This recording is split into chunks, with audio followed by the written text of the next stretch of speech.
સરસ.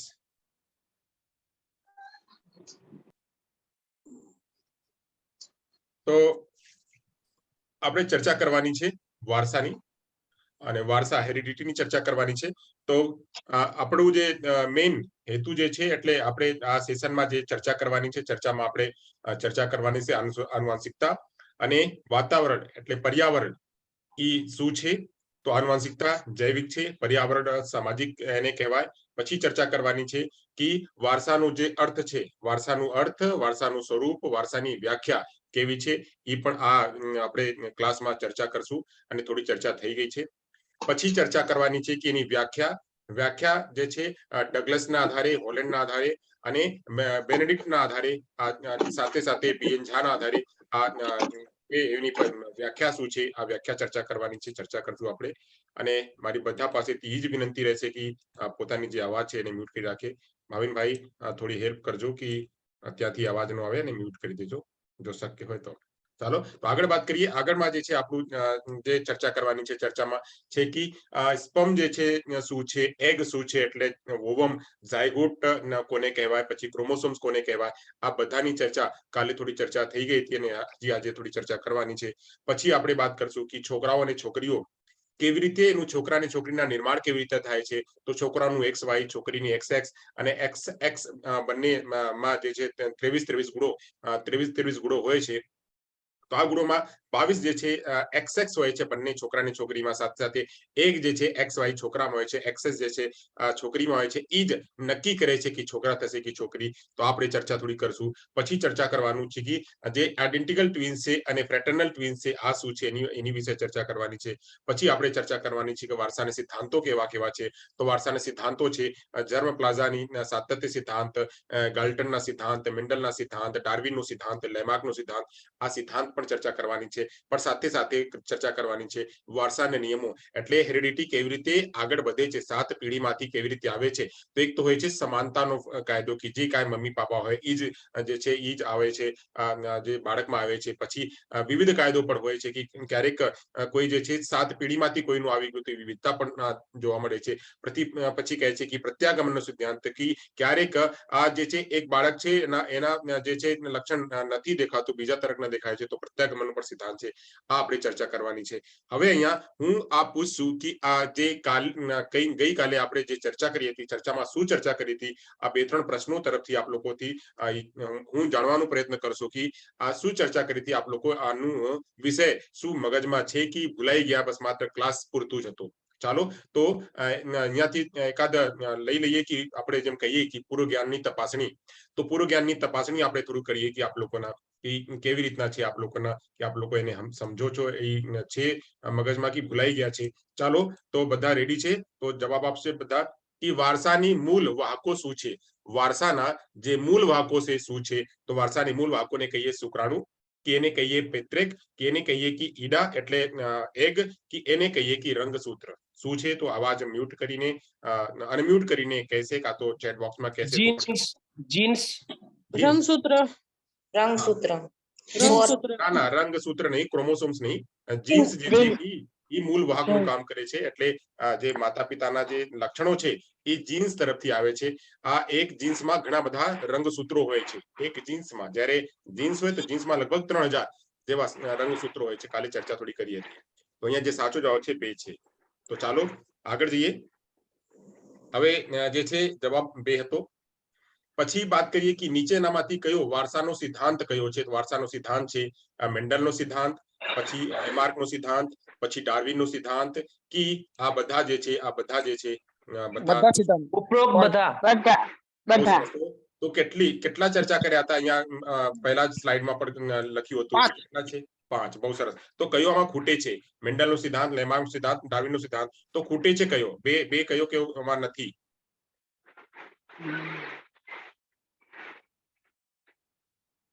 આમાં 2 કયો નથી? સિદ્ધાંત કોનું? ડાર્વિનનો સિદ્ધાંત. ડાર્વિનનો સિદ્ધાંત તો છે અહીંયા લખેલ છે. બીએન ઝાની પરિભાષા હતી.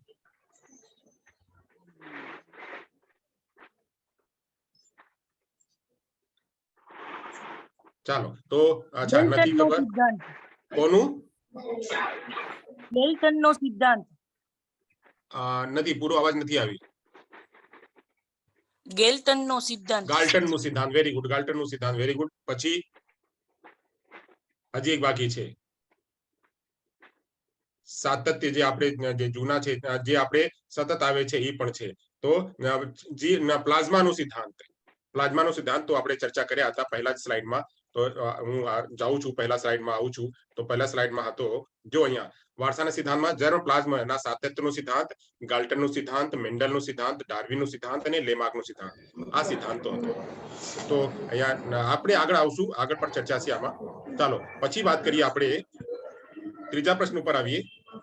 ત્રીજા પ્રશ્નમાં શું છે, કહે છે કે હા, વારસા એટલે શું? વારસા એટલે છે કે તે ક્ષમતા જે બાળકને તેના પૂર્વજો પાસેથી મળે છે. કોન્સેપ્શન સમયે કોષ મળેલી શક્તિઓ, ખામીઓ અને ગુણો, તેમાં શારીરિક અને માનસિક શક્તિઓનો સમાવેશ થાય એ કે ઉપરોક્ત તમામ? 3 નંબર આવે સાહેબ. 3 નંબર આવે, તેમાં શારીરિક અને માનસિક શક્તિઓનો સમાવેશ થાય છે. બીજું કોઈ? બીજું કોઈ? બધા જ હોય છે. બધા જ હોય. આ રેડમી 9 જે યુઝ કરે છે, પ્લીઝ ત્યાં ક્લાસમાં છે ને ત્યાં પાસેથી બહુ અવાજ આવે છે. અને એનું નામ પણ ચેન્જ કરેલી છે. કોણ? કોઈ રેડમી નામથી નામ, એટલે અહીંયા નામ બધા નામ સાથે આવો તો મને ખબર પડે કે આ કોનું નામ છે. બરાબર? તો બરાબર છે, અહીંયા બધા છે. કેમ કે અહીંયા કહે છે કે તે ક્ષમતા જે બાળકને તેના પૂર્વજો પાસેથી મળે છે, તો એ વારસા કહેવાય. પછી કહેવાય છે કે કોન્સેપ્શન સમયે જે કોષ મળેલી શક્તિઓ હોય, કોષમાં જે શક્તિઓ હોય એ પણ છે, એ એને જીન્સ કહેવાય. એ જીન્સ પણ છે વારસાનું. અને પછી કહે છે શારીરિક અને માનસિક શક્તિઓનો સમાવેશ થાય, એ પણ છે. તો ચારે ચાર, એટલે જે ત્રણેય હતું, આ ત્રણેય આવશે, એટલે તમામ, ઉપરોક્ત તમામ આવશે. ચાલો આગળ વાત કરીએ. હવે અહીંયાથી આપ લોકો જે કાલની ચર્ચા હતી, કાલની ચર્ચામાં એટલે જે આપણે કરી હતી, આ ચર્ચા ઉપર આપ લોકો સમજ્યા અને એ મગજમાં હજી સુધી છે. તો ચાલો આગળ જઈએ, વાત કરીએ. તો આગળની ચર્ચા કરવાની છે, આપણે ચર્ચા કરશું. છોડો એની ચર્ચા થઈ ગઈ હતી, બસ બ્રીફમાં જશું કે આનુવંશિકતા અને પર્યાવરણ શું. તો ચર્ચા કર્યા હતા આપણે કે માનવ વિકાસ ઘણા પરિબળો ની કારણે થાય છે. આ પરિબળોમાં 2 પરિબળો મુખ્ય હોય છે. તો પહેલો પરિબળ જે છે આ છે જૈવિક. જૈવિક એટલે કે આપણું વારસા, એટલે કે આપણી જે વંશાનુગત છે, એ હેરિડિટી જે છે, આ જે વારસા છે એ માતા પિતા જે છે, માતા પિતા માંથી આવે છે. અને માતા પિતાના જે લક્ષણો હોય છે, 50% જે લક્ષણો હોય છે, આ આવે છે બાળકમાં, તે જૈવિક છે. પછી વાત કરીએ તો આપણે સામાજિક જે છે એનું વિકાસ જે છે વાતાવરણમાં હોય છે. અને વાતાવરણમાં રહીને બાળકનું આગળ જે એના પાસે ટેન્ડન્સી છે, પ્રવૃત્તિ છે, આ જ્ઞાન છે, પછી સમાજના વિસ્તાર છે, આ સમાજના વિસ્તાર બધું અહીંયા થાય છે. પ્લીઝ મ્યુટ કરી રાખો. તો આ ક્લાસમાં જો કોઈ વચ્ચે બોલે ને તો આપણું રિધમ જે છે એ બરાબર નથી રહેતો. તો ધ્યાન રાખો કે અવાજ ન આવે. ચાલીએ આગળ વાત કરીએ. તો હા, રેકોર્ડિંગ ઓન છે ને? બરાબર છે, ઓન છે. આગળ જે વાત કરીએ એ ચર્ચા થઈ ગઈ હતી. પછી વારસાની વાતમાં આપણે વાત કર્યા હતા કે આમાં જે અલગ અલગ પ્રાણીઓ, કે આપણે વાછરડું હોય કે મરઘી હોય કે ગાય હોય કે કોઈ પણ કૂતરાઓ હોય, આ બધા અલગ અલગ, આમાં અલગ અલગ અસમાનતા હોય છે કે એક સરખા નથી હોતા. મરઘી હોય એ અલગ, પછી વાછરડું હોય એ અલગ, ગાય હોય એ અલગ, કૂતરાઓ હોય અલગ. એ બધું નક્કી કેવી રીતે થાય છે? તો એ જે રીતમાં, જે જીન્સમાં કે જે જાતિમાંથી જન્મેલા હોય છે, એ જાતિમાં એનું નક્કી કરે છે કે એના આગળના વિકાસ કેવી રીતે, એની જે ક્ષમતા છે, આયુ જે છે, એની આયુ કેટલી રહેશે, એના જે શરીરના સ્ટ્રક્ચર છે એ કેવી રીતે રહેશે, એનું ખાનપાન કેવી રીતના રહેશે, એ જ નક્કી કરે છે. એનું જે છે આકાર અને એના જીન્સ નક્કી કરે છે. તો આ વિવિધ પ્રકારના પણ જોવા મળે છે. આપણે પછી પણ ચર્ચા કર્યા હતા કે આનુવંશિકતા જે ઘણીવાર આવી વિચિત્ર સમાનતાઓ અને અસમાનતાઓને લીધે જ થાય છે કે જે જીન્સ જે છે, જીન્સના જે ભાગ છે, દરેક વ્યક્તિના અને દરેક વ્યક્તિના જે પૂર્વજ છે, એના પૂર્વજના જીન્સ જે છે, એના જે તફાવત છે નક્કી કરે છે. ધારો કે એક માતા છે અને એક પિતા છે. માતા પિતા બંને અલગ અલગ બેકગ્રાઉન્ડ થી આવેલા છે, તો બંને બાળકમાં એ બંનેના સમાવેશ પણ થઈ શકે. કાં તો બહુ વધારે માતાના પણ થઈ શકે અને પિતાના પણ થઈ શકે, કાં તો 7 પેઢીમાંથી કોઈનું થઈ શકે. તો આજે બાળકમાં જે એક એક જ ઘરમાં બે બાળક છે, એક જ ઘરમાં માતા પિતાના બાળક છે, તો આ બાળકમાં જે છે અલગ અલગ જે સમાનતા જોવા મળે છે, આ સમાનતાનું કારણ જે છે વારસા છે, આ સમાનતાનું જે રીઝન છે, એ સમાનતાના રીઝન આ હેરિડિટી છે. પછી આ એવું કહેવાય છે કે કોઈ પણ જીવ તેના માતા પિતા પૂર્વજો ના ગુણો ને વારસામાંથી મેળવેલ છે, ઈ એના જે ગુણ છે ઈ એના આનુવંશિકતાથી મળેલ છે. આ બહુ ટેમ્પરામેન્ટ વાળા બાળક છે, આ બહુ હોશિયાર બાળક છે, આ બહુ લાંબા વ્યક્તિ છે, તો આ લાંબા વ્યક્તિ છે અને હોશિયાર વ્યક્તિ છે, તો કેવી રીતે? તો આ એના પૂર્વજથી એને મળેલ છે, પૂર્વજ ના જે ગુણ છે એનામાં આવેલ છે, એટલે ઈ વારસાનું લક્ષણ હોય છે. પછી આપણે ચર્ચા કર્યા હતા કે વ્યક્તિ તેના માતા પિતા પૂર્વજો અને તેની જાતિ ના સભ્યો સાથે બધું સામ્ય ધરાવે છે. ધારણ કે એનું બુદ્ધિ જે છે, એનું રંગરૂપ છે, એની શરીર રચના છે, એની મેં ચર્ચા કાલે કરી હતી કે અલગ અલગ જે દેશો છે, અલગ અલગ જે પ્રાંતો છે, અલગ અલગ જે જગ્યા છે, અલગ અલગ જગ્યાના એક એવા ત્યાંના એક ભૌગોલિક સ્ટ્રક્ચર હોય છે, ત્યાંના એક કલ્ચર હોય છે. આ કલ્ચરમાં સતત 100 વર્ષથી 50 વર્ષથી 150 વર્ષથી 1000 વર્ષથી જ્યારથી લોકો ત્યાં રહેવા માંડે છે, તો ઈ કલ્ચર એનામાં ધીરે ધીરે એડોપ્ટ થાય છે અને ઈ જ રીતે એના ખાનપાનમાં, એના જે વારસામાં જે છે એ પરિવર્તન થાય છે અને ઈ જ રીતે ત્યાંના લોકો અલગ દેખાય છે. તો ઈ મેં એક્ઝામ્પલ આપી હતી કે ચીનના લોકો છે, ચીનના લોકોના જે ભૌગોલિક સ્ટ્રક્ચર છે એવા છે, પછી જે જાપાનના લોકો છે એવા છે, પછી જે આફ્રિકાના લોકો છે એવા છે. એવી રીતે આપણે ભારતમાં વાત કરીએ તો ભારતના જે ઈસ્ટ વેસ્ટ નોર્થ સાઉથ જે આપણી વિવિધતા છે, વિવિધતા શું કામ જોવા મળે છે? બધા તો એક જ છે, માનવ છે, તો બધા પાસે હાથ પગ છે, તો એક સરખો કેમ નથી? તો સરખો ન હોવાનું કારણ એ જ છે કે ત્યાંના વાતાવરણ પણ એટલું જ પ્રભાવ કરે છે અને વાતાવરણના સાથે સાથે જે વાતાવરણમાં જે એનો જીન્સ જે છે એના માતા પિતાના, એ જીન્સ એટલું જ નક્કી કરે છે કે એનું જે શરીરની સંરચના છે એ કેવી રીતના રહેશે. તેવી રીતે ત્યાંની જાતિ, ત્યાંના જે પ્રદેશ છે અને ત્યાંના જીન્સ જે છે એ પણ નક્કી કરે છે.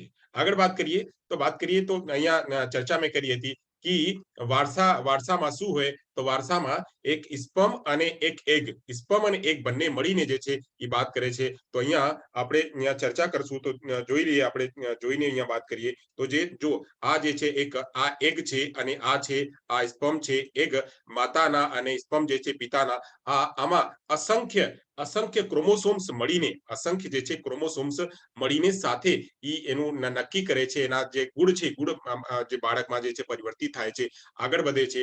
આ જે ગુણ છે જ્યારે બાળકમાં જ્યારે ટ્રાન્સફર થાય છે, આ ગુણને આનુવંશિકતા કાં તો વારસા કહેવામાં આવે છે. આ એનાથી જ બાળક જે છે, બાળકના શરીરના વિકાસ, બાળકના માનસિકના વિકાસ, બાળકના અંદર ટેમ્પરામેન્ટ, આ બધું જે છે એ ત્યાંથી જ માતા અને પિતાના જે ગુણો છે, માતા પિતાના જે સ્પર્મ અને એગ છે, આ સ્પર્મ અને એગમાં જે અસંખ્ય ક્રોમોસોમ્સ છે, આ ક્રોમોસોમ્સ જ્યારે મળે છે એક સાથે ભેગા થઈને, તો જ બાળકમાં જે છે એ વિકાસ થાય છે અને બાળકમાં અંદર એ જેની ફિઝિકલ સ્ટ્રક્ચર છે એ બને છે.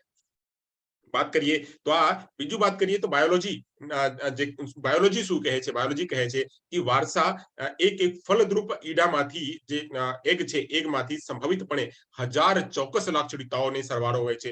એક નથી, હજારો જે છે લક્ષણો જે બાળકમાં આવે છે, એ જે આવે છે માતા અને પિતાના એગ અને સ્પર્મ ને કારણે આવે છે. સાથે સાથે એના જે પૂર્વજ છે, પૂર્વજની સાથે પણ આવે છે. એની પણ મેં કાલે ચર્ચા કરી હતી કે half plus 1/4 plus 1/8 plus 1/16 every 1/64 એ જ રીતે જે છે એનું મલ્ટીપ્લાય કરતા 7 પેઢી સુધી જાય છે.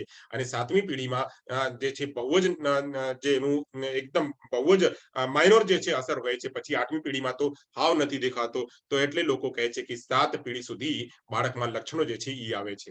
આગળ વાત કરીએ, થોડી ચર્ચા કરીએ તો અહીંયા 3 પરિભાષા મેં કીધી હતી અને 3 પરિભાષા લગભગ પૂછવામાં આવે છે. અને આમાં જે બીએન ઝાની પરિભાષા છે, લગભગ ઘણા જે પ્રશ્નો છે, ઘણા જે કોમ્પિટિટિવ એક્ઝામ છે, ટેટ ના હોય કે બીજા કોઈ બી એક્ઝામ હોય, જ્યાં વારસાની વાત આવે ત્યાં બીએન ઝા આપણા દેશના મનોવૈજ્ઞાનિક છે, એના પરિભાષા પૂછવામાં આવે છે.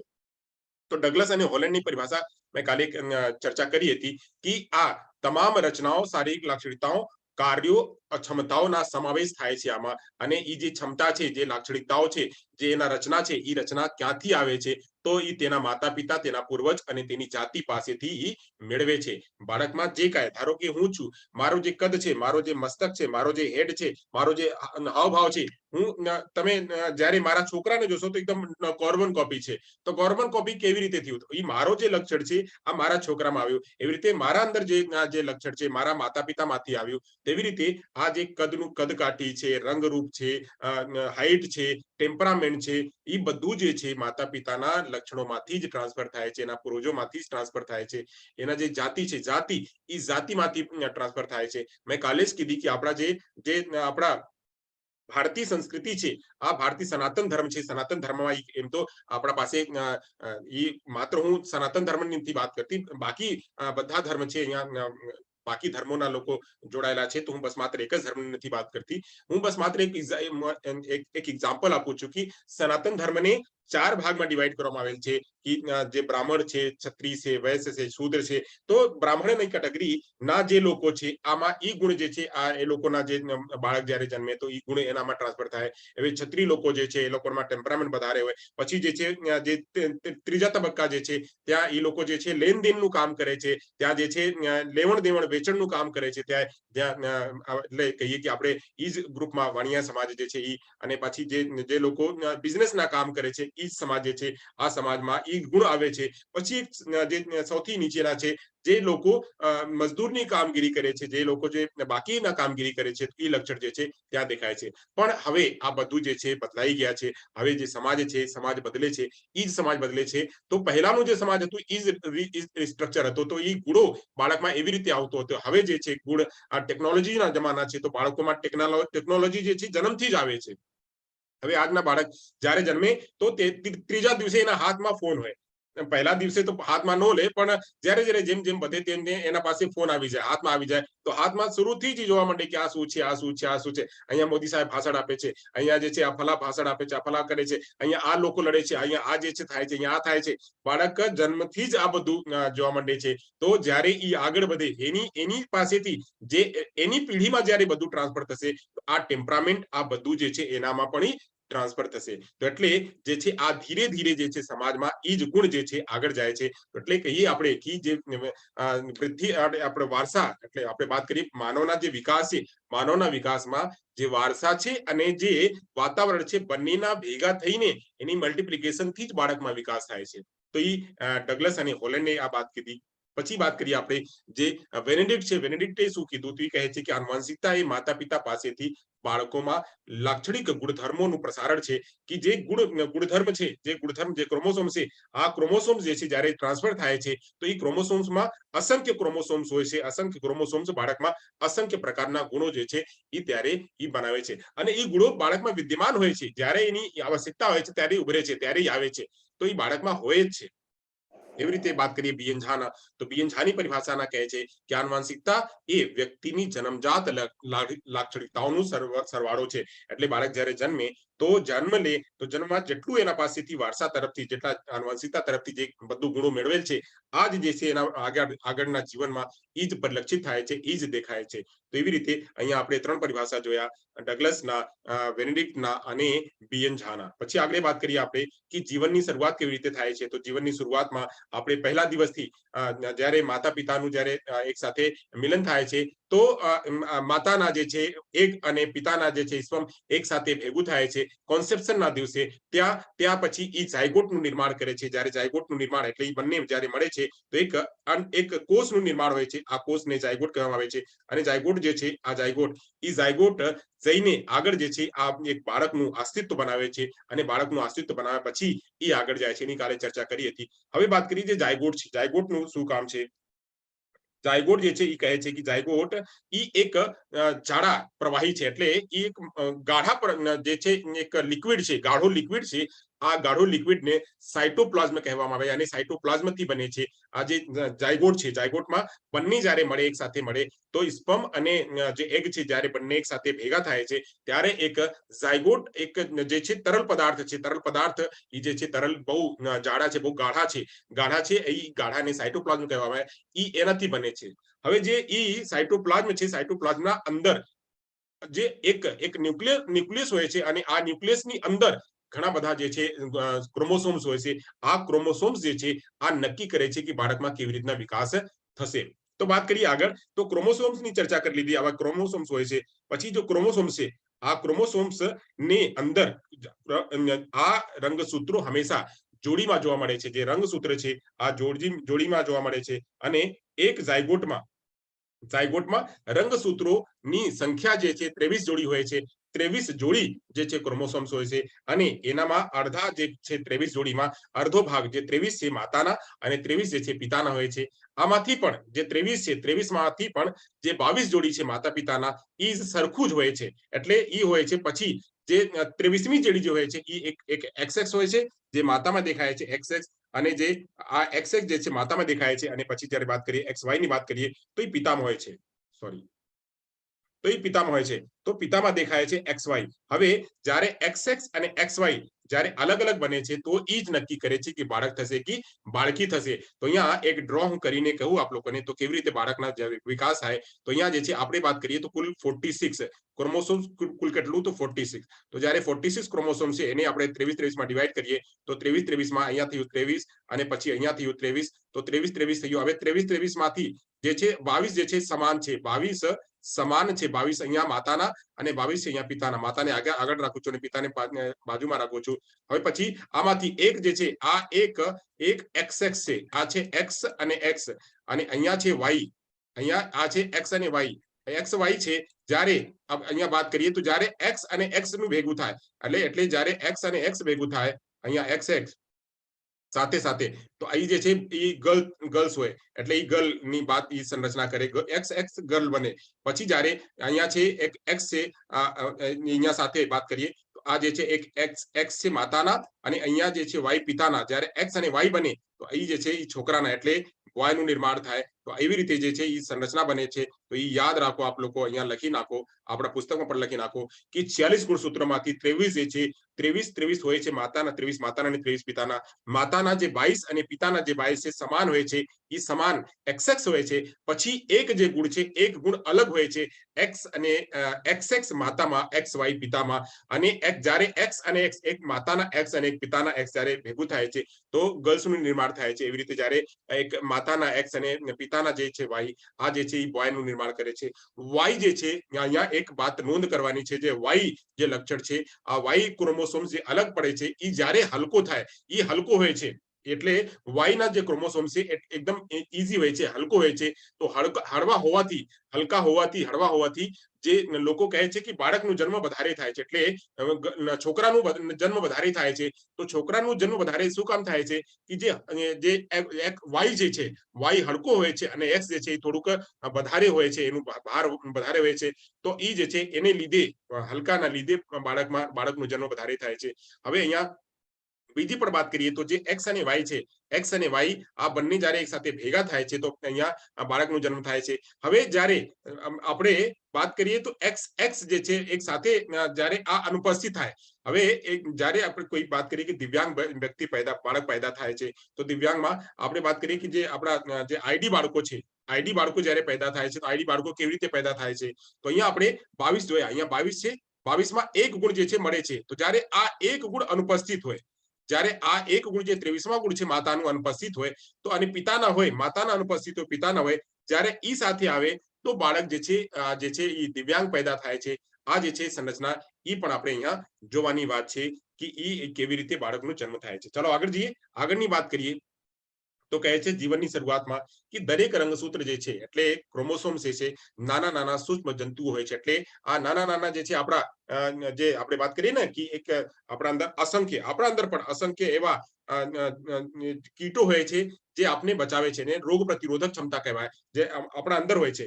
એવી રીતે જે આ ક્રોમોસોમ્સ છે, ક્રોમોસોમ્સના અંદર પણ નાના નાના સૂક્ષ્મ જંતુઓ હોય છે જેને જીન્સ કહેવામાં આવે છે. આ જીન્સ જે છે એ આવે છે અને આ જીન્સ એક જે છે કેરિયરનું કામ કરે છે. જીન્સ કેરિયરનું કામ. કેરિયર કેવી રીતે તો આપણે વાત કરીએ કે જ્યારે આપણું કોરોના પીરિયડ હતો આપણે કેરિયરની ચર્ચા ત્યારે બહુ કર્યા હતા કે કેરિયર બને છે. આ કોરોનામાં શું કે એક વ્યક્તિ જે છે, એક વ્યક્તિને કોરોના થયું, કોઈ વ્યક્તિને કોરોના થયું, આ વ્યક્તિ જે છે આ જ્યારે સમાજમાં ગયો તો એ એક કેરિયર બન્યું અને બધાને અહીંયા સમાજના જેટલા લોકો છે આ સમાજને જઈને ઈ પ્રભાવિત કરી દીધા. તો પ્રભાવિત કરી દીધા. આ જે છે કેરિયર છે, આ જે છે આ વ્યક્તિ કેરિયર છે, કેરિયર આવીને અહીંયાને પ્રભાવિત કરે છે. તો એવી રીતે અહીંયા જે છે આ જીન્સ જે છે કેરિયર છે. આ કેરિયર આવે છે ક્યાંથી? તો આ જે કેરિયર છે આ જે એના 7 પેઢીઓ છે, 7 પેઢીઓમાંથી બનીને આવે છે જીન્સ. જીન્સ 7 પેઢીઓમાંથી કોઈ નામમાંથી આવે છે. તો એ આવીને આ જે બાળક છે, અહીંયા બાળકનો જન્મ છે, આ બાળકનું જન્મ ને પ્રભાવિત કરે છે કે જેવા આ કેરિયર રહેશે, આ કેરિયર જે છે આ બાળકને પ્રભાવિત કરશે. તો એવી રીતે કેરિયર બને છે અને આ એક ડિટર્મિનન્ટ તરીકે હોય છે, એટલે નિર્ધારક તરીકે હોય છે. બાળકમાં એની નાક કેવી રીતે હશે, બાળકનું કાન કેવી રીતે હશે, બાળકનું જે માથું છે એ કેવી રીતે રહેશે, બાળકનો જે ખભો છે એ કેવી રીતે રહેશે, બાળકનો જે પગ છે એ કેવી રીતે રહેશે, આ નક્કી કરે છે. આ જે જીન્સ છે, જે કેરિયર બનીને આવ્યું, કે મમ્મી પાસેથી આવ્યું, કે એના દાદા પાસેથી આવ્યું, કે એના જે પરદાદા છે એના પાસેથી આવ્યું, કે એના સરદાદા તો એના સરદાદા પાસેથી આવ્યું, કે એના તરદાદા હતો તરદાદા પાસેથી આવ્યું, કે એના જે એની પછીના હર પર જેમ છે આપણે જોડી નાખો તો એ બધા પાસેથી 7 તરફથી આવ્યું. તો આ જે છે નક્કી કરે છે. પછી આ ટ્રાન્સમિટ થાય છે. આગળ વાત કરીએ કે આમાં એક વ્યક્તિ જે છે મોન્ટાગુ અને સીલ એ કહે છે, એનું એક સ્ટડી હતી. સ્ટડીમાં એને જણાવ્યું કે દરેક રંગસૂત્રમાં, જે રંગસૂત્ર છે ક્રોમોસોમ્સમાં લગભગ 3000 જેવા જીન્સ 3000 જેવા જીન્સ જે છે મળે છે. એક ગુણસૂત્રમાં 3000 જીન્સ મળે છે. આ જીન્સ જે છે એક વાહકના કામ કરે છે, કેરિયરના કામ કરે છે અને આગળ જઈને એ બાળકમાં નક્કી કરે છે. તો અહીંયા આપણે જોઈ લઈએ કે રંગસૂત્ર જે છે, રંગસૂત્રમાં લગભગ 3000 જેવા જીન્સ જોવા મળે છે, જે જીન્સ નક્કી કરે છે કે બાળકના હાવ એ કેવી રીતના રહેશે. ચાલો આગળ જઈએ, વાત કરીએ. તો કહે છે કે વારસા અને જોડિયા જે છે એ કેવી રીતના છે. તો કેટલીક વાર બે બાળકો, જોડિયા એટલે આપણે જે છે ટ્વિન્સ, અહીંયા વાત કરીએ કે આપણે જે હેરિડિટી છે અને ટ્વિન્સ કેવી રીતે એને નક્કી કરીએ, હેરિડિટી અને ટ્વિન્સને. તો કેટલીક વાર બે બાળકો એક જ સમયે પોતાના ગર્ભાશયમાં પ્રવેશે છે, એક જ વારમાં. એટલે માતાની ગર્ભમાં બે બાળકના જન્મ, એક બાળકના જે છે બે બાળક એક સાથે જે છે ત્યાં પ્રવેશે છે અને એક સાથે એનું જે છે વિકાસ છે, સારવાર છે એ અંદર થાય છે માતાના ગર્ભમાં. તો આ એક સાથે જન્મે છે. તે દેખાવ અને પ્રકૃતિમાં એકબીજા સાથે ખૂબ જ સમાન હોય છે. જોડિયાના બે પ્રકાર હોય છે. એટલે બાળકના જે છે જે બાળક જે છે એ બાળક એક સરખું જ હોય છે, દેખાય છે. બે બાળક ટ્વિન્સ તરીકે હોય છે અને ટ્વિન્સને કેવી રીતે કહીએ અને શું કહીએ? તો અહીંયા છે એક જે છે સરખા જોડિયા. આ જોયા કે એક આ ક્યારે આવ્યું હતું? આ જે છે આ ચિત્રને જોજો, ક્યાં બંને છોકરીઓને ક્યાં જોયા હતા આપે લોકો? કોઈ કહે મને? સરખા જોડિયા આ બંને જે છે છોકરીઓને ક્યાં જોયા હતા? યાદ છે કોઈને? બહુ ફેમસ છે અને એક ફેમસ શોમાં એ બંને દેખાડી હતી. मुझे तो पता है, इसको पता नहीं, मुझे नहीं पता. मतलब मुझे तो पता है, इसका पता नहीं कि इसको पता है कि नहीं पता है. चिंकी एंड पिंकी. क्या? चिंकी एंड पिंकी. चिंकी અને પિંકી. Very good. તો કયા સિરિયલમાં? The Kapil Sharma Show. Kapil Sharma show. બહુ ગુડ. તો કપિલ શર્મા ના શોમાં એને ત્યાં ઈ બંને છોકરીઓ આવી હતી. એ બંને છોકરીઓને કોઈ જોઈ એટલે એક સરખી ये कहे कि हाँ मुझे तो पता है, इसका पता नहीं, इसका पता है, पता नहीं. तो ये दोनों, मुझे तो पता है, इसका पता नहीं. तो ये બંને એક સાથે જ્યારે વાત કરે છે તો એક સાથે એનું હાવભાવ જે છે, નાક જે છે, ગરદન જે છે, શિર જે છે, બધું એક સરખું દેખાય. તો જ્યારે આ જન્મ હોય બાળકનું, અહીંયા તો છોકરીઓની મેં ચર્ચા કરી, એવી રીતે છોકરાઓ પણ હોય છે.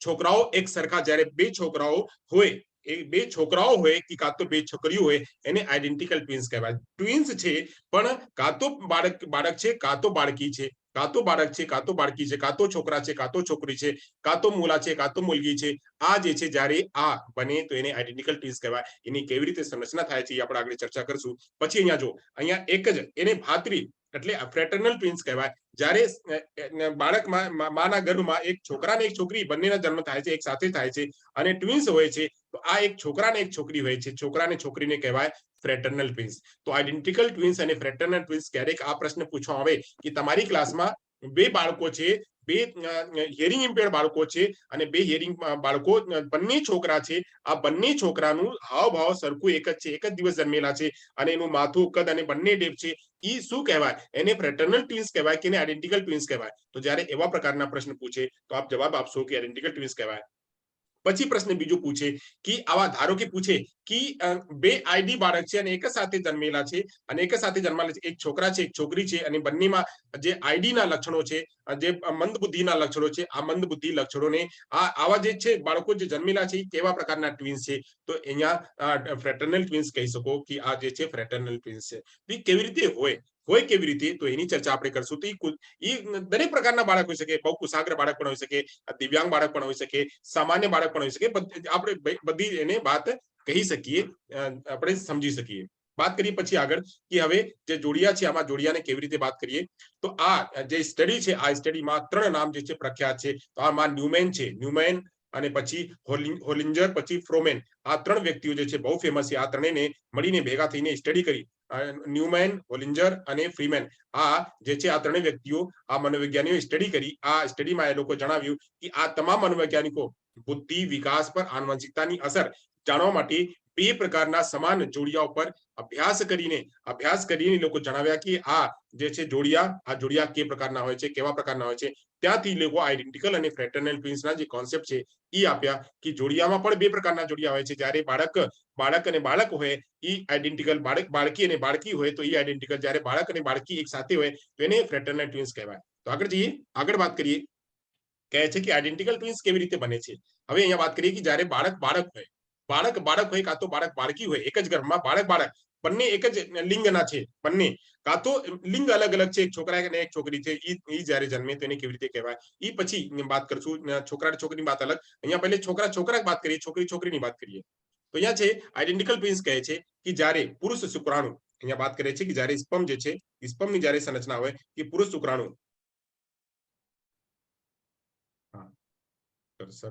બરાબર, તો પુરુષ શુક્રાણુ જે છે ગર્ભાવસ્થાની સ્થિતિમાં જે છે એગને ફળદ્રુપ બનાવે, એટલે જે છે આપણે એગ અને સ્પર્મ જ્યારે એક સાથે ભેગા થઈને જ્યારે એ જે છે ઝાયગોટના નિર્માણ કરે તો ઝાયગોટમાં ત્યારે ગર્ભાધાનના પરિણામે જે એગ છે એગ 2 ભાગમાં વિભાજિત થાય છે.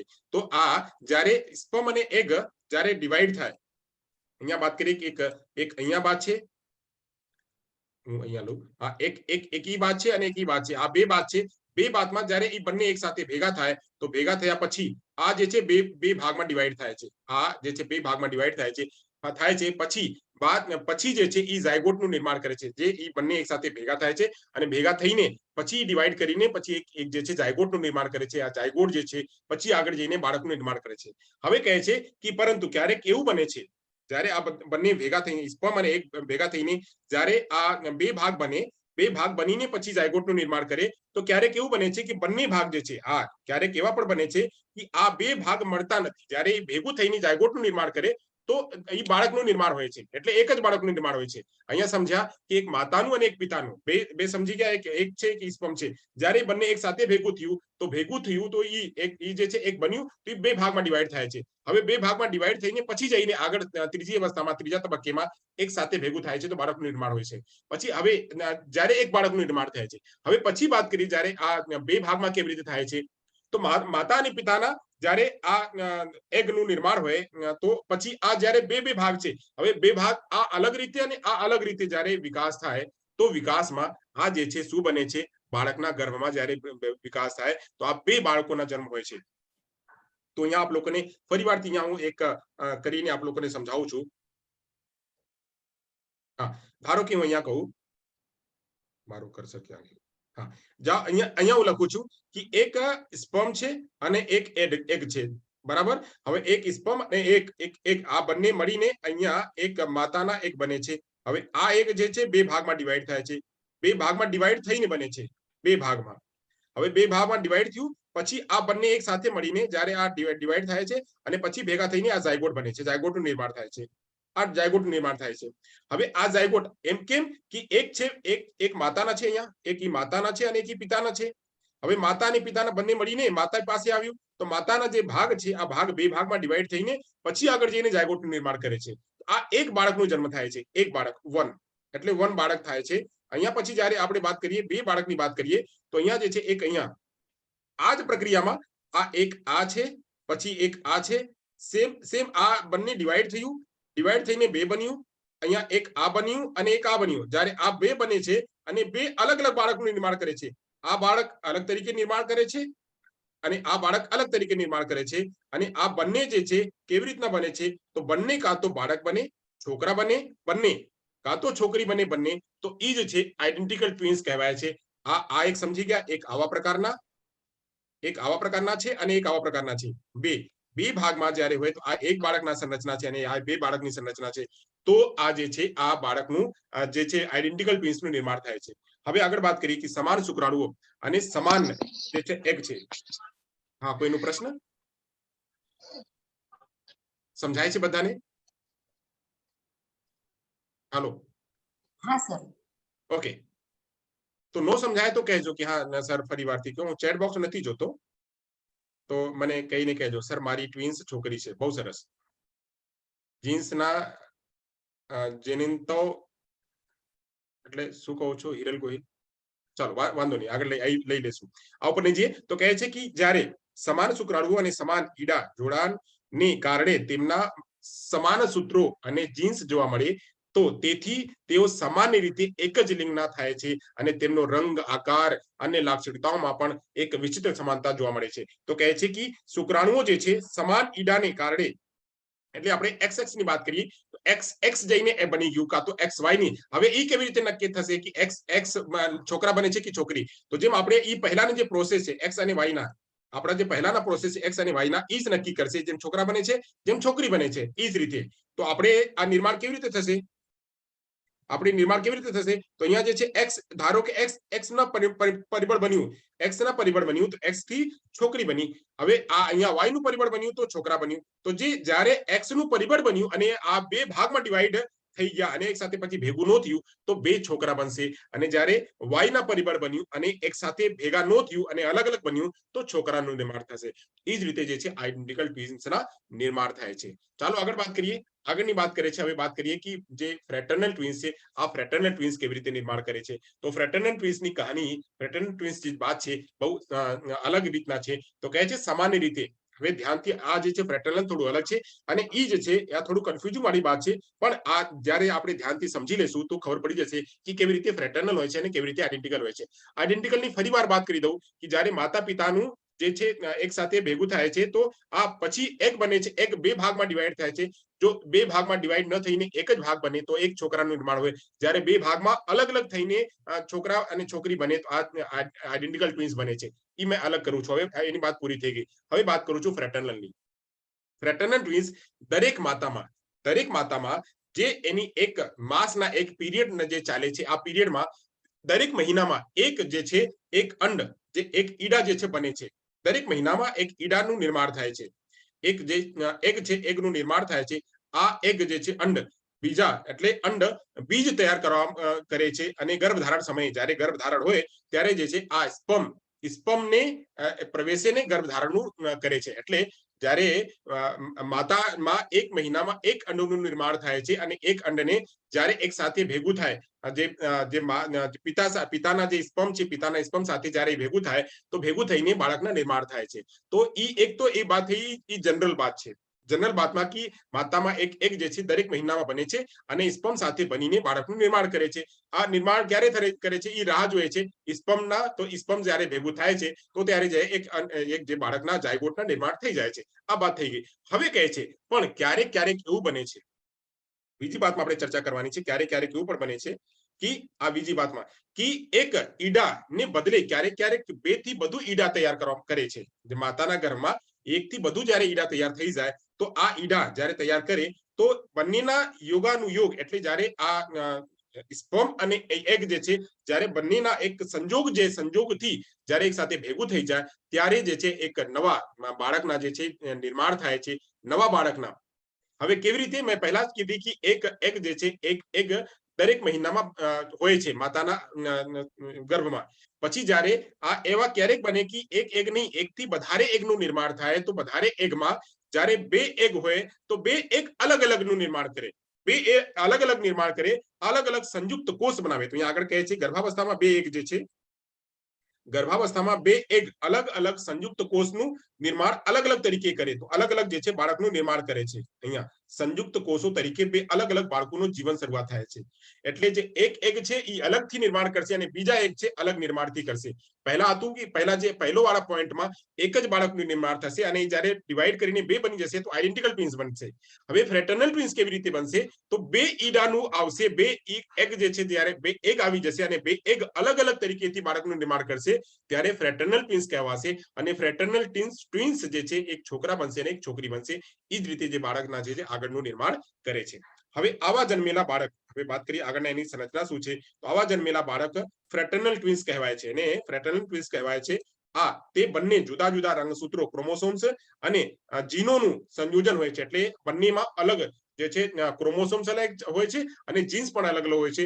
તેથી બાળકોમાં જે અલગ અલગ શુક્રાણુ દ્વારા ફળદ્રુપ બને છે અને અલગ અલગ ઈડામાંથી ઈ મેળવવામાં આવે છે. તો બાળકમાં જે છે જે રંગરૂપ છે, જે હાવભાવ છે, જે એની સંરચના છે અલગ રીતના બને છે. તો એક છોકરા બને છે અને એક છોકરી બને છે. હવે આગળ વાત કરીએ તેથી જ તેમના સમાન જોડિયા જેવી સમાનતા નથી હોતી. તો હવે આ જે છે આપણા જે આઇડેન્ટિકલ ટ્વિન્સ હતો, આઇડેન્ટિકલ ટ્વિન્સ જેવા આમાં સમાન જે છે લક્ષણો નથી જોવા મળતો કે એક છોકરા અને એક છોકરી બને છે. જ્યારે આઇડેન્ટિકલ ટ્વિન્સની વાત કરી તો આપણે એક જ ઈડામાંથી એક જ એકમાંથી એને ડિવાઈડ કરીને બે બાળક બન્યા. પણ અહીંયા એક જ એક છે એ અલગ તરીકેથી બનાવે છે અને બીજા એક જે છે અલગ તરીકેથી બનાવે છે. તો એક છોકરા અને એક છોકરીનું નિર્માણ થાય છે. એને ફ્રેટર્નલ ટ્વિન્સ કહેવાય છે. તો આઈ થિંક ફ્રેટર્નલ ટ્વિન્સ અને આઇડેન્ટિકલ ટ્વિન્સ બંનેના કોન્સેપ્ટ અહીંયા ક્લિયર થઈ ગયા છે આપ લોકોને કે કેવી રીતના આઇડેન્ટિકલ ટ્વિન્સ હોય છે અને કેવી રીતના ફ્રેટર્નલ ટ્વિન્સ હોય છે.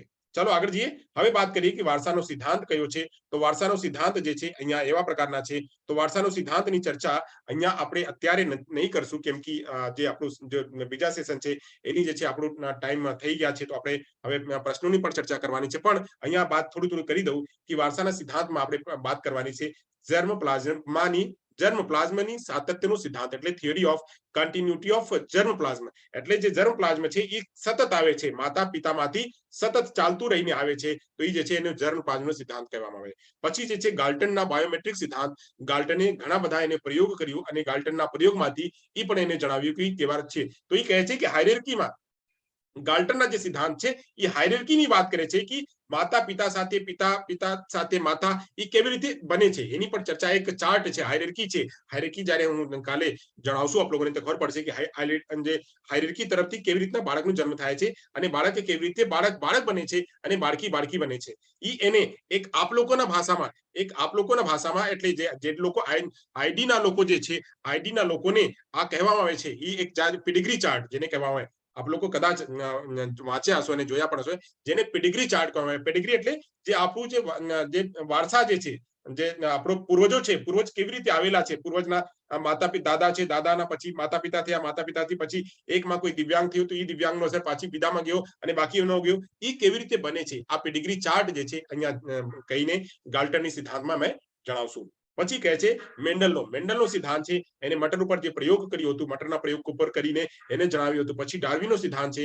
પછી મેન્ડલના બરાબર છે ને, મેન્ડલનો સિદ્ધાંત છે. પછી ડાર્વિનનો સિદ્ધાંત છે. પછી લેમાર્કનો સિદ્ધાંત છે.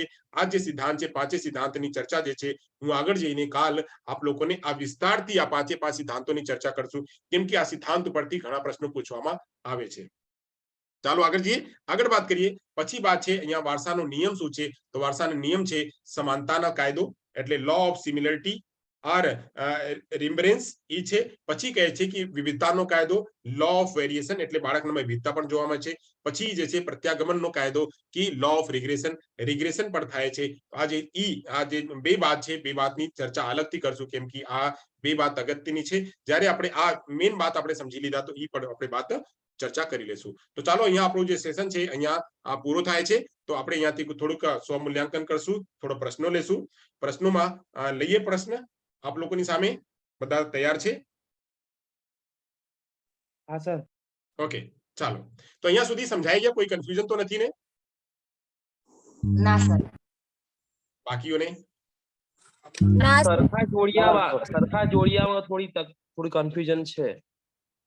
સરખા જોડિયામાં અચ્છા ચાલો સરખા જોડિયાની ફરી વાત કરી દઉં કે સરખા જોડિયા શું? જ્યારે માતા પિતાના બંને એક સ્પર્મ છે અને એક છે જ્યારે એક સાથે ભેગા થાય તો એક માતાના જ્યારે એ માતામાં આવે તો માતાને જે છે એ બે ભાગમાં ડિવાઈડ કરીને પછી એક બને છે. પછી જે છે આપણું જાયગોટ બને છે. હવે જાયગોટ બન્યા પહેલા આ બંને અલગ અલગ બની જાય. જાયગોટ બન્યા પહેલા જ એક માંથી બંને અલગ અલગ બની જાય તો ઈ એક છે ઈ બાળક બને છે. હવે ઈ બાળક જે છે, હવે જ્યારે આપણું એક બાળકનું નિર્માણ હોય એટલે છોકરાનું નિર્માણ હોય તો છોકરાનું નિર્માણ વાયની લીધે હોય. તો વાયના કોન્સેપ્ટ તરફથી આવ્યું. વાયના જે લક્ષણ છે, વાયના લક્ષણથી જે બે ભાગને એક ભાગ બનવાનું તો બે ભાગ ન બન્યું અને વાય જે છે બે બાળકોનું બે ઈડાનું નિર્માણ કરે છે. તો એક ઈડા જે છે બાળક અલગ બનશે અને બીજા જે છે બાળક અલગ બનશે. ઈ જે છે આઇડેન્ટિકલ ટ્વિન્સ છે. એવી રીતે વાત કરીએ તો જ્યારે આપણે વાત કરીએ છોકરીની તો એક્સ અને એક્સ, માતાના એક્સ અને પિતાના એક્સ બનીને એક બાળકનું નિર્માણ કરવા જાય છે.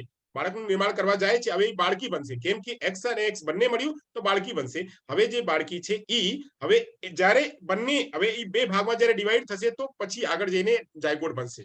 જાયગોટ બન્યા પહેલા જ્યારે બંને ભાગ નથી મળતો અને અલગ અલગ રીત થાય છે તો છોકરી બે છોકરી બની ત્યાં, તો એને આઇડેન્ટિકલ ટ્વિન્સ કહેવામાં આવે.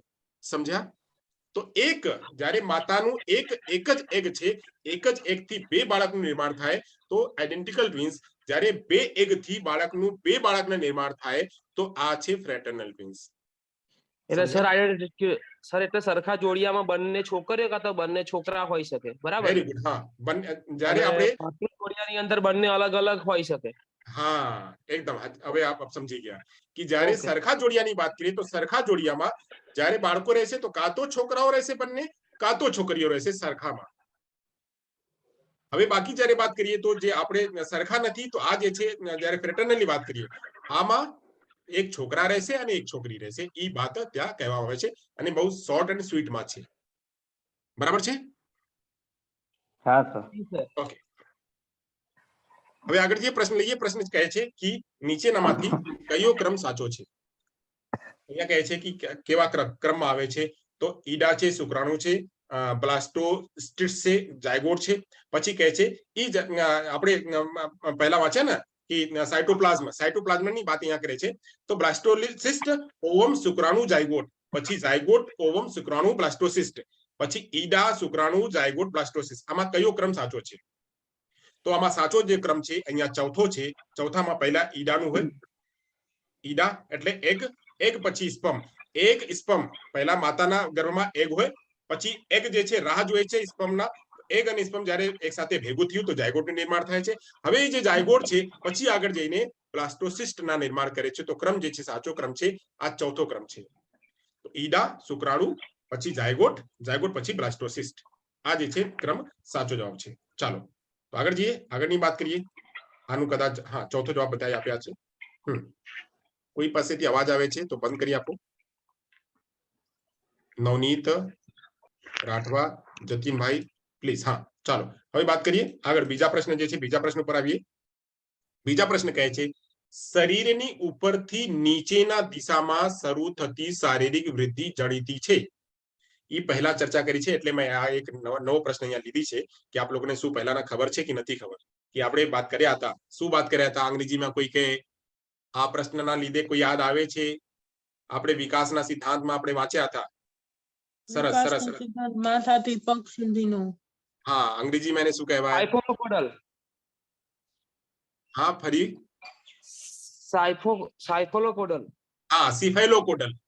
Okay, sorry sir. હા, સિફેલોકોડલ અને બીજું મેથોડોકોડલ. સરસ સરસ. હવે એનું મતલબ શું છે? જ્યારે આપણે સિફેલોકોડલ વાત કરીએ તો માથાથી પગ સુધી સિફેલોકોડલ. પછી પ્રોક્સિમોડિસ્ટલ તો અંદરથી બહાર છૂટતી, એટલે પહેલા જે રીઢની હડ્ડીનો વિકાસ કરે, પછી આ જે આગળ જે હાથના જે આંગળીઓ છે હાથના જે છે એ વિકાસ કરે તો એ છે. તો અહીંયા શું કહે છે? શરીરના ઉપરથી નીચેના દિશાક્રમ એટલે માથાથી નીચે જાય છે તો આને શું કહેવાય? માથાથી પગ સુધીનો ક્રમ.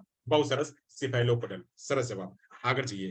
ચાલો, મારી મહેનત સફળ થાય છે ભાઈ. આપ લોકો જવાબ આપો એટલે એ મહેનત સફળ થઈ જાય. ચાલો આગળ જઈએ. ત્રીજો પ્રશ્ન છે લિંગ નિર્ધારિત થાય છે કોના પાસેથી? કોણ લિંગ નિર્ધારિત કરે છે? માતા પિતા બંને, પિતા કે આમાંથી કોઈ નહીં? માતા પિતા. પિતા દ્વારા. Very good. પિતા દ્વારા. જે લિંગના નિર્ધારણ થાય છે કોના પાસેથી થાય છે? પિતાના માધ્યમથી. માતા પાસે તો હોય છે, XX હોય છે, પિતા નિર્ધારિત કરે છે કે બાળક થશે કે બાળકી થશે. પિતાના જ્યારે એક્સ આવીને મળી ગયું, એક્સ આવીને મળી ગયું તો એ જે છે એ છોકરી બનશે, જ્યારે વાય આવીને મળી ગયું તો એ જે છે છોકરા બનશે. તો સાચો જવાબ છે અહીંયા પિતા દ્વારા. પિતા જે લિંગ નિર્ધારિત કરે છે પિતા કરે છે, સાચો જવાબ. ચાલો આગળ જઈએ, આગળ વાત કરીએ. તો આ બધી વાતો છે, નાની નાની વાતો છે, પણ આપણે આ કન્ફ્યુઝન ન થઈએ ત્યારે કે આ શું, અરે અહીંયા પ્રશ્ન આવશે, આ મમ્મી પપ્પા તો બંને મળીને બાળકના નિર્માણ કરે છે, પણ અહીંયા લિંગ નિર્ધારણની વાત કરે છે કે લિંગ કેવી રીતે નિર્ણય, સેક્સ કેવી રીતે નિર્ધારિત થશે. તો સેક્સ જે છે પિતાના જે લક્ષણ છે એક્સ અને વાય એ જેથી નિર્ધારિત થશે. સારો જવાબ. ચાલો આગળ જઈએ. ચોથા પ્રશ્ન છે, આવી ગયા પ્રશ્ન પણ આવી ગયા. વારસા એટલે શું? તો જન્મજાત, અર્જિત, શિક્ષણ અને ક્રિયાશીલ. તો મેં પ્રશ્ન આવી જવાબ આવી ગયો હતો. તો વારસા એટલે જન્મજાત, જન્મજાત જે પ્રવૃત્તિ આવી છે એ જ વારસા છે. ચાલો આગળ જઈએ. હા, પાંચમો પ્રશ્ન છે. પાંચમો પ્રશ્ન કહે છે આનુવંશિકતા બે વ્યક્તિની જન્મજાત લાક્ષણિકતાઓનો સરવાળો છે. આ કોને કીધું? કોને કીધું? વુડવર્થે કીધા, બીએન ઝાએ કીધા, ગ્રેગર જોન મેન્ડલને કીધા કે અરિસ્ટોટલને કીધા? બીએન ઝા.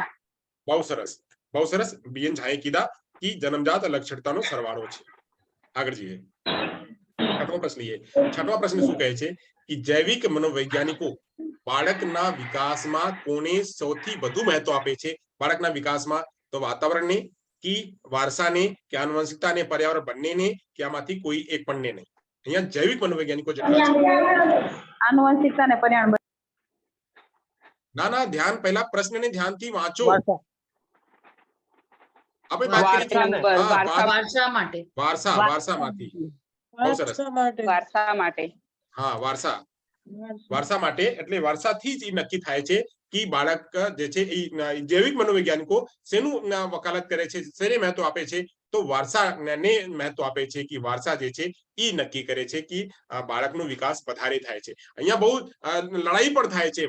વારસાવાળા જે છે કહે છે ના ના, અમારું જે છે અધ્યયન જે છે સાચો છે. એ વાતાવરણ જે લોકો છે એ લોકો કહે છે કે ના ના, અમારો જે આપણે વાત કરી વુડવર્થ જે છે, બાકી લોકો જે છે એ લોકો કહે છે કે ના ના, એ અમારો જે વિભાગ છે વાતાવરણ જે છે બહુ નક્કી કરે છે. તો આ બંનેમાંથી આપણે બંનેના ભાગ જેથી બંને ભાગથી બાળકના વિકાસ વધારે થાય છે. ક્યારેક ક્યારેક મને બાળકો પ્રશ્ન પૂછે છે કે સર આ હેરિડિટી અને એન્વાયરમેન્ટમાં સૌથી વધારે પ્રભાવશાળી કોણ છે?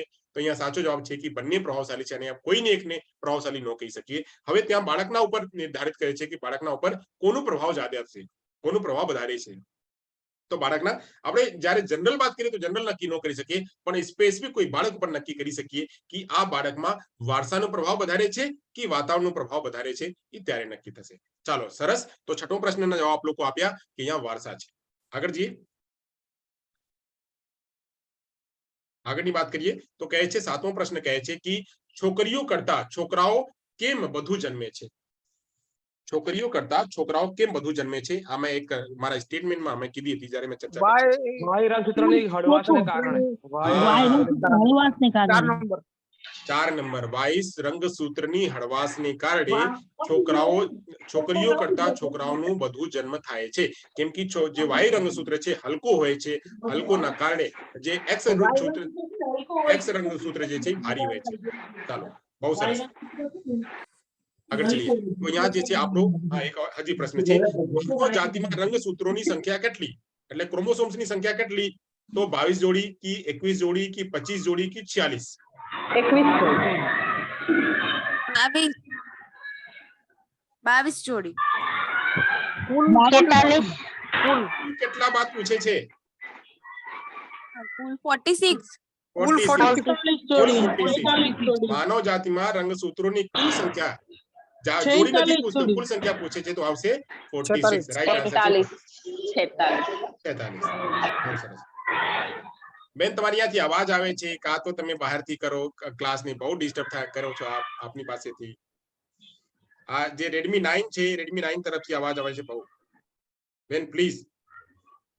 ચાલો, તો આપણાથી કોઈને નુકસાન ન થાય, આપણાથી કોઈ હેરાન ન થાય, આપણે એ નક્કી કરવાનું છે. ચાલો આગળ જઈએ. તો અહીંયા જે 8 પ્રશ્નો હતો, 8 પ્રશ્નોની શૃંખલા અહીંયા પૂરી થાય છે, અને 8 પ્રશ્નોમાંથી આપણે આજે જે વારસાનો પહેલો ભાગ હતો એ પૂરું થાય છે. હવે વારસાના જે છે બસ માત્ર અહીંયા સિદ્ધાંત વાંચવાનું છે અને નિયમ, સિદ્ધાંત અને નિયમની ચર્ચા કરવાની છે. અને આ સિદ્ધાંત અને નિયમ અગત્યનું લેસન છે, તેની ચર્ચા આપણે આગળ કરીશું.